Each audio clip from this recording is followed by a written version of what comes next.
Hi everybody, Chris Stokes from Custom Fitness Personal Training Studio, and today is Fit Tip Tuesday, so we're talking about leg lowers, leg lifts, scissor kicks, flutters, whatever you may call them, where you've basically got a long extended lever of your legs going forward. Are they great for the abs? Are they killer on the back? Well, it kind of depends on how you do them. So I'm going to show you a trick today to make them more effective, less dangerous, and really hone in on that core so that you can really get the benefit from them without getting the injury from them. So what am I talking about? Well, if you were to lay down on your back here, a lot of people will lay down and then they'll bring their knees into their chest, hands could be here, sometimes they'll have their hands under their hips, and the legs go straight up basically. From there, they take their legs all the way down to the floor, or right above, and right back up. So that would be a leg lift or a leg lower. The scissors, we take them down into that extended position and we flutter, or we make them bigger, and we go here. So what happens there? Well, as you go into that position, again, you've got an extended lever, and that lever puts a lot of pressure on that low back.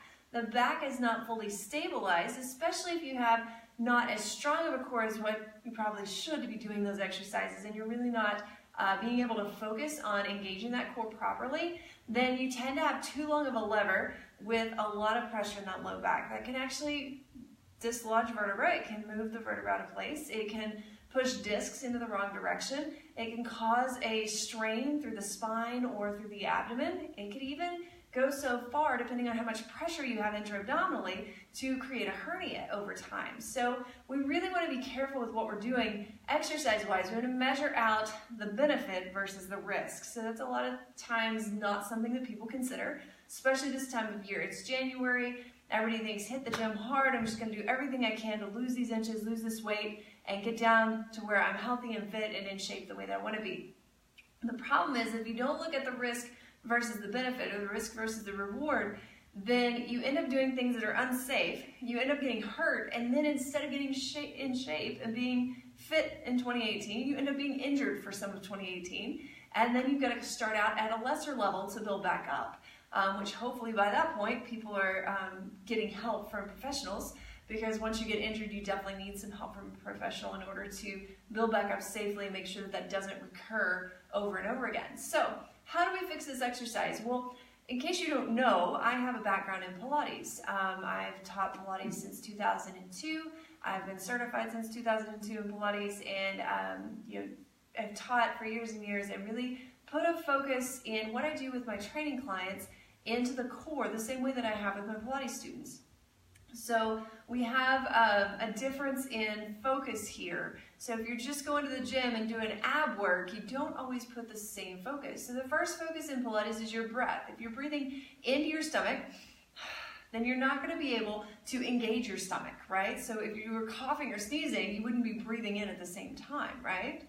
So if you think about a cough or a sneeze, it's going to pull your ribs down into your hips. It's going to tighten everything through the front, back, and sides to maintain. And what that does is it creates kind of a brick wall, if you will, of the muscles against the spine to protect it in that position.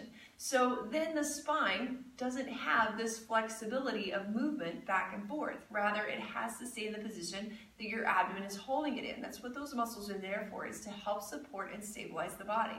So as you squeeze into that core and you're breathing, how do you breathe, right? Because you can't breathe through your belly. So instead we breathe up through the chest. We either breathe through the chest here, and the chest lifts and lowers as we breathe, or we breathe out through the ribs and we expand, kind of like you had on a tight something, corset, tight dress. For the men watching, I don't have an example for you, I'm sorry. Somebody wrap something around you.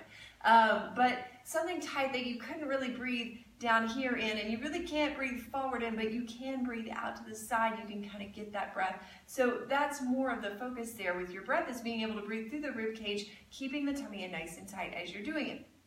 Now, when I say nice and tight, a lot of people immediately start to think back into sucking in and lifting up tall, and all that does is actually displace your organs. So if you're looking to rearrange your organs, then that's the way to do it. But if not, you want to engage your core. And again, that's like you were coughing or sneezing, your ribs pull down into your hips. You actually see, so as I engage my core, you'll see my spine change position, right? So we're straight, we squeeze, and that pulls my ribs into my hips. It actually pulls me forward into a flexed spine position.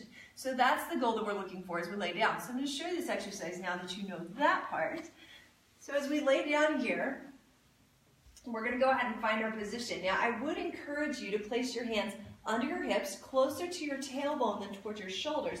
And what that's going to do is it's going to create a scooping sensation so that your back can press down into the mat. So we want that pressing down. In Pilates, we call that imprint because you're making an impression of your spine on the mat. So we want to lift the hips up by placing the hands under them. We want to press the spine down, and then we draw our knees into our chest. Always the best position to start in so that we have a shortened lever. We can get the spine ready. Now remember that if you haven't done a great warm-up first, these are not the first exercises you want to do.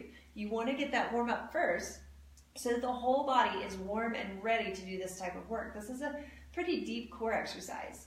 Now, as we take the legs up here, most people put the emphasis now on that down. So again, I'll show you what most people do. They're going to bring the legs all the way down, and they're going to bring the legs all the way back up, right? And really what you get there is a lot of pressure in the back and a lot of hip flexor work, not a lot of ab work.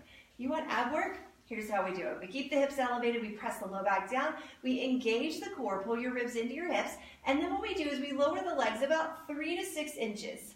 Now, instead of thinking lift your toes, you think squeeze your tummy tighter, so engage that core to pull the legs back up. You'll notice that the tailbone tries to come up with you. So we lower back down our 3 to 6 inches. We squeeze through the core to bring back up, and you'll feel that ab working, okay? All of that ab, your abs working, excuse me. Now, we could make this a little bit different. We could take it into some oblique lifts. We could turn the knees to one side and lift, and bring it back down into the other side and lift.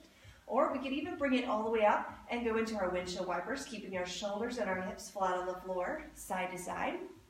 Okay, we can take it into those scissors, but as we go into the scissors, the same idea. So where we were going down and then our work was on the way up, in our scissors, we're trying to get this front knee back to our nose. So as far back as you can go, bring it down, switch it out. The more that you try to get your legs to your nose, the more core work you're going to experience. So in that case, you're actually going to feel the stomach working in an entirely different way. You're still going to get the entire spectrum of the core, from the sternum to the pubic bone. You're going to get the whole body working together, but you're not going to get the same back pain or the same issues with the strain to the core. So the next time that you try that exercise, think about going less low, so try not to get as far to the floor, just enough to kind of disengage the core just a little bit, and then use that core to bring the legs back up. Now, I said disengage. Don't ever fully disengage, but you want to go from tight to tighter, and from tighter to tight, if that makes sense. So you're going from an engaged core to a more engaged core, and then you release it just back to that engaged core. We don't ever fully release and let go during a core exercise because you definitely could do some harm there. So we want to make sure that the body's safe.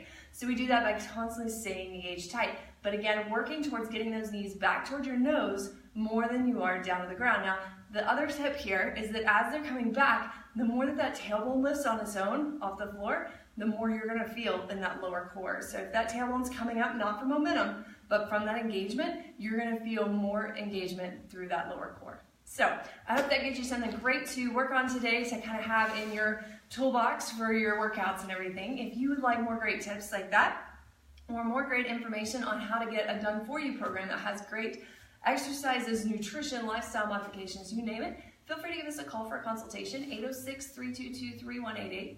We know that there are many choices in Amarillo whenever it comes to your health and fitness, but our team of coaches, they're pretty darn awesome, and they get results. Most of our clients start seeing results within the first 2 to 3 weeks, and we know that really when it comes down to it, that's what you want. You want to feel good, you want to get results, and you want to get done and not be at the gym all day long. So that's exactly what we provide for our clients. Feel free to give us a call about that, or if you're interested in our downsize program and losing 15 inches and winning your money back, complete 100% money back whenever you lose the 15 inches, we have our 6-week downsize program.